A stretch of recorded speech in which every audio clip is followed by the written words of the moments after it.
అండి. హాయ్, మీ పేరు? కిరీటి నాయక్, ఎక్కడి నుంచి వచ్చారు? వరంగల్.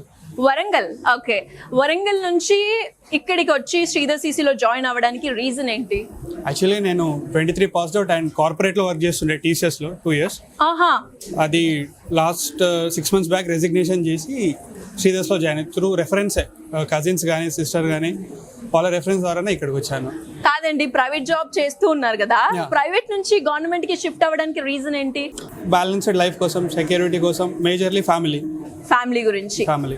ఓకే, జాయిన్ అయిన తర్వాత ఎలా అనిపించింది శ్రీధర్ సిసిలో? ఏ కోర్స్ లో జాయిన్ అయ్యారు? బ్యాంకింగ్.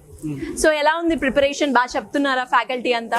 బాగానే చెప్తున్నారు. గుడ్, మంచి. మీకు నచ్చిన పాయింట్ ఏంటి ఇక్కడ? రిజల్ట్స్ అండ్ మేజర్లీ నాకు ఇక్కడ వచ్చిన తర్వాత బాగా ఇంపాక్ట్ చేసింది డిటర్మినేషన్, కన్సిస్టెన్సీ అనేది ఖచ్చితంగా మెయింటైన్ చేయాలి, అదొక పాయింట్. అండ్ కార్పొరేట్లో ఉన్నప్పుడు కూడా నేను ఎగ్జామ్స్ రాస్తుండే, కానీ అంత సీరియస్నెస్ లేదు. లైక్ జస్ట్ క్యాజువల్గా అటెంప్ట్ చేసి రాయడం అంతవరకే ఉంటుండే, కానీ పక్కాగా క్రాక్ చేయాలి, జాబ్ రావాలి అనే పాయింట్ నాకు ఎప్పుడూ లేకుండే. అది ఇక్కడికి వచ్చిన తర్వాత ఫోకస్ అండ్ డిటర్మినేషన్ ఎంత ఉంటేనే అది పక్కా క్రాక్ అయితే మాత్రం క్లారిటీ వచ్చింది. సో అదొకటి బాగా నచ్చింది.